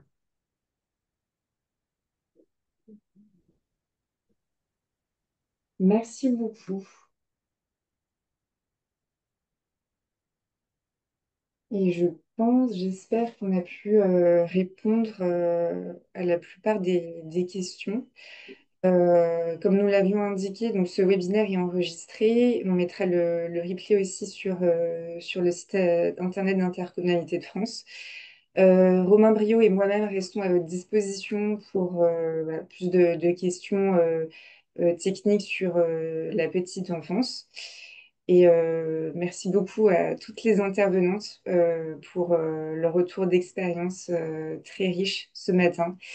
Et j'espère qu'on a inspiré les 85 participants qui sont toujours connectés. Merci beaucoup pour cette matinée. Merci à vous. Merci. Merci. Au revoir, bonne journée. Au revoir. Ok, clair.